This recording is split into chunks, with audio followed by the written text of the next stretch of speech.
Hey, here to talk about the IShowSpeed guy that came to Memphis, man. Like, hey, it was truly, truly a blessing, and it was truly amazing to see that. You know what I'm saying? Not just to put shine light on a couple people, he didn't shine light then on the whole city. You know what I'm saying? So that was a blessing. That was truly a blessing. You know what I'm saying? To see that. You know what I'm saying? And the young YNs out here, young guys need to know, in our city, it's a dangerous city. Like you said, all cities are dangerous, but Memphis, definitely needed that motivation from to see somebody like that in that type of position or whatever. So, you know, and he went and that was a blessing, man. Like and he don't even understand. Like he just built a crazy fan base with Memphis and the rest of the world, because people know Memphis is something else. And Memphis is a tough crowd, you know what I'm saying, to please. To see all those people come out and him, like, because, scheduled, some people that was scheduled to places to go to, but to see all those people come out, um, you know what I'm saying, by choice, not by force, because you've seen a lot of Mexicans, whites, black kids, a lot of screamers, people that's trying to get into business or whatever. So that was a blessing to see that. You know what I'm saying? Like, I'm glad I went to. You know what I'm saying? Because I wasn't gonna go, but it helped me understand where I stand and things that I need to do or whatever. As far as whatever I'm doing, you know what I'm saying, just to step my game up. So big shout out to him. Man, the man went to a restaurant. I really don't know the name of it.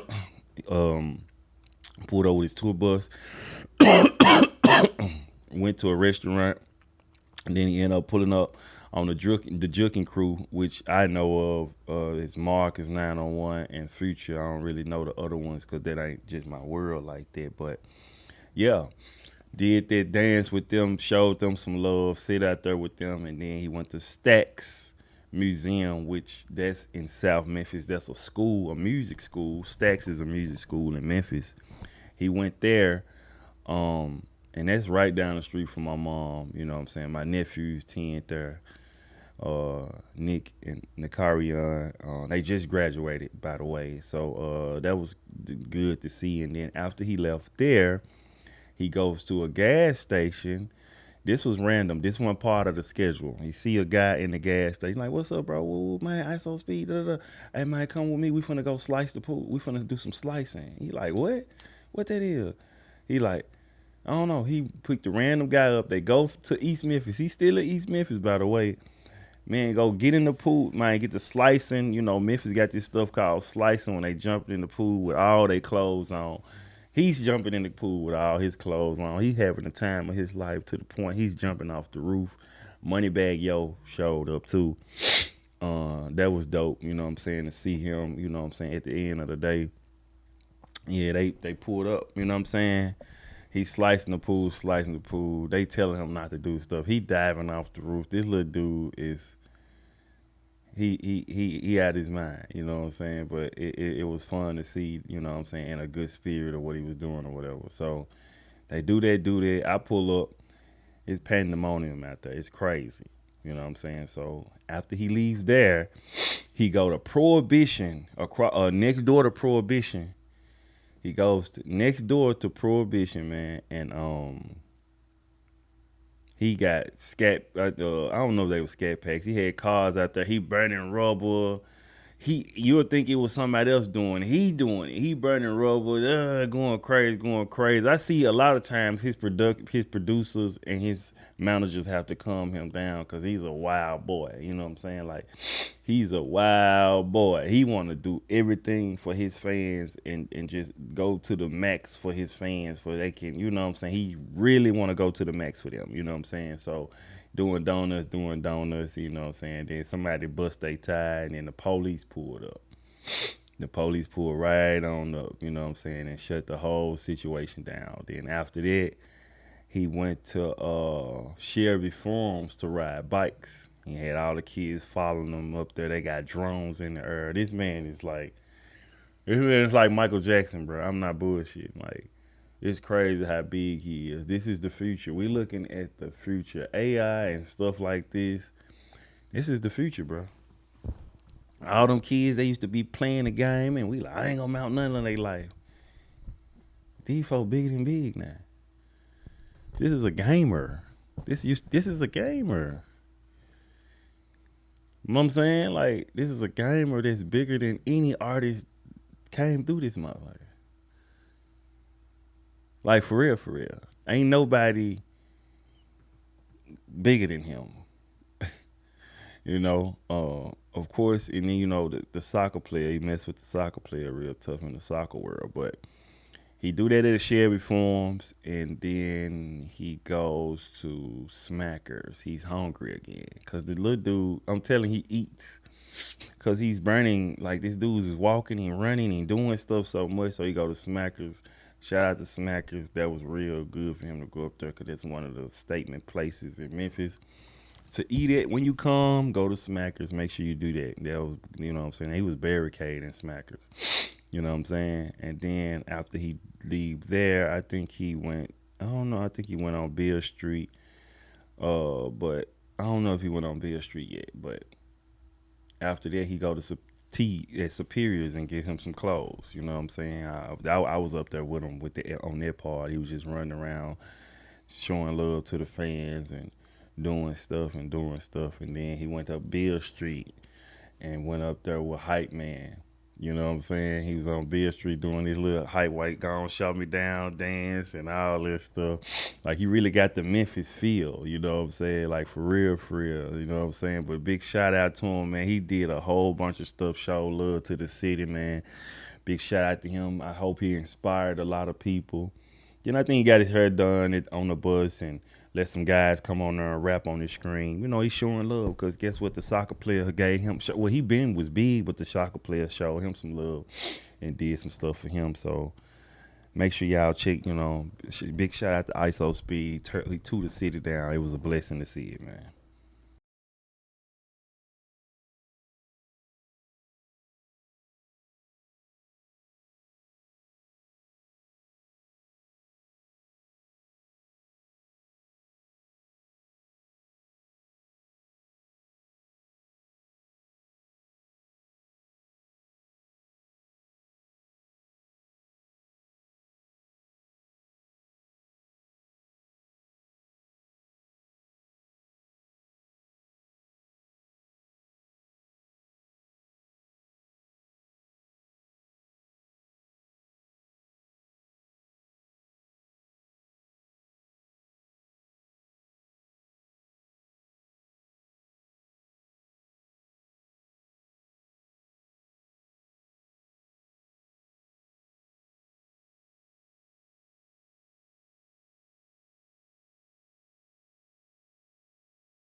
Let's see about the National Guard. The National Guard is coming to Memphis.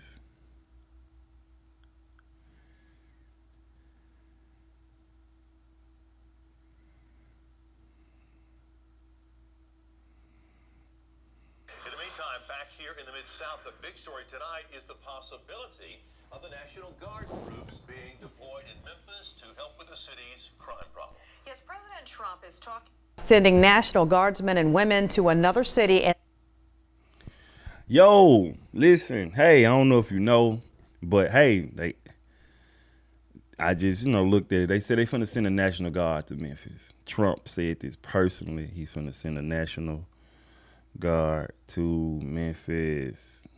Breaking news this morning here at the Live Desk. A live look over Memphis, Tennessee. Behind me, the president confirming he will send the National Guard to Memphis to talk about and address crime concerns there with the support of the mayor and the governor. The president mentioning this on Fox News this morning. The mayor is a Democrat and the governor of Tennessee, however, is a Republican. Keep in mind, there was a big conversation about if the National Guard was going to go to Chicago. And then the Attorney General, Pam Bondi, later came back and said, hey, look, we're not going to send the National Guard to Chicago if they don't want us. We'll go somewhere else where we are wanted. So that's the news this morning, that the president is going to deploy the National Guard to Memphis.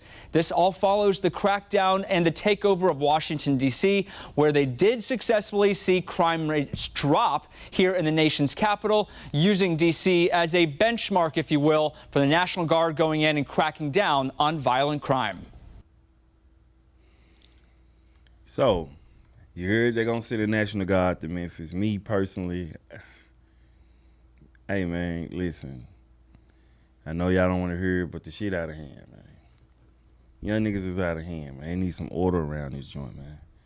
You know what I'm saying? Might get crucified for it, but we need some order, man. Like, for real, like, we need some order, man. It's out of hand, man. People are scared of young guys.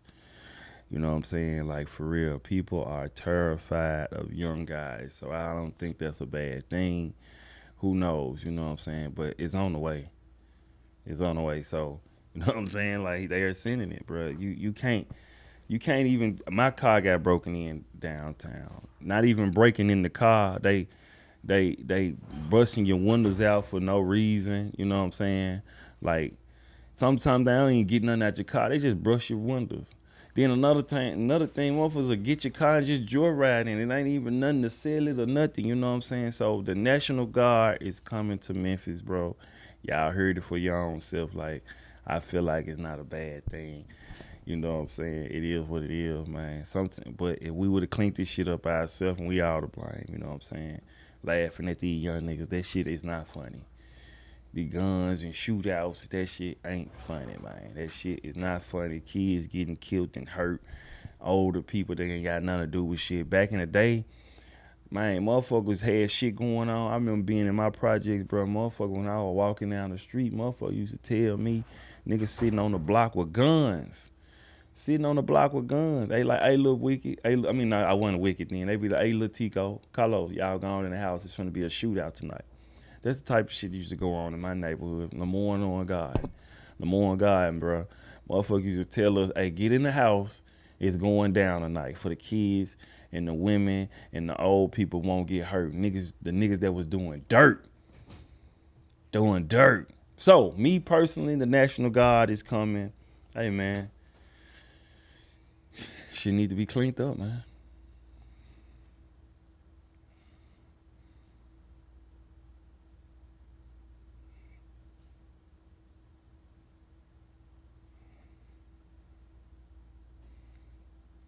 They did set on wanting to claim like Atlanta stuff, like crunk. Like crunk did not. I seen a subject this morning with this Atlanta platform or whatever. They was talking about how Memphis keep claiming the crunk series that we started it first. Let's just hear what he say before I say what I'm gonna say.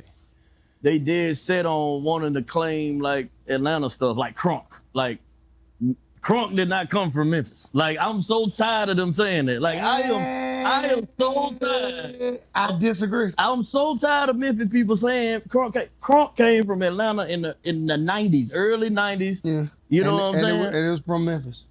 I'm gonna tell you why it wasn't. Okay. Everything I was listening to from Memphis, Get Buck. They got juking music, and I'm a producer now. I got you. So the beats were more sub heavy, like sub heavy, not to lose nobody, but sub heavy.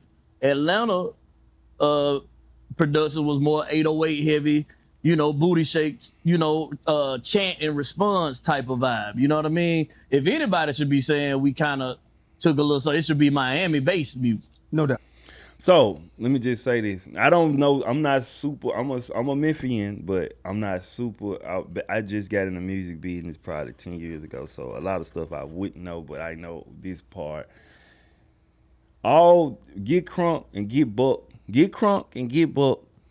It's the same damn thing, y'all. I feel like they changed the name of get buck to get crunk. You know what I'm saying? 360 them back in the days created that sound, and you see a lot of their material is being sampled right now. You know what I'm saying? We always looked at Atlanta like taking our stuff. And I understand they got tired of that jacket being on them, you know what I'm saying? Because it can be real and it can be not. But at the same time, you replace a word. Get crunk, get buck, and get crunk is the same thing. That's how we look at it. You know what I'm saying? Lil Jon, them, it wouldn't be no, without 360. I feel like Lil Jon, 360 them started the wave. You dig what I'm saying? For the scrappies and the buck music, the crunk music, it was the same stuff. They did. First two crunk songs ever, man. I'm slightly older than Don P, so I was in the club when we started first jumping out. You got Mr. Cool, Born Threat. That shit used to set the club the fuck off. I remember Born Threat. Another one was this. Lay it down, lay it down. Now you hold, lay it down. Lay it down, Yes, lay it down. Yes, Yeah. This the gate. We're talking about the gate right now. The next thing you had was tear the club up, tear the club up. So now you got two Memphis songs. I'm not saying now they got their own style and their own sound. What I'm saying is that particular group, 3-6, then you got the A-Ball. A-Ball didn't try to make a crunk song. It just happened to be a crunk song. Lay it down, lay it down. I think Atlanta culture took it and made it their own and put their own spin on it. First two crunk songs ever, man. I'm slightly older than Don P, so I was in the club when they on it, because that's what we like to do in the club at that time. The turn up and all that. Turn up at the food. Then y'all come along. You got y'all, which is Trillville. You got Crime Mob.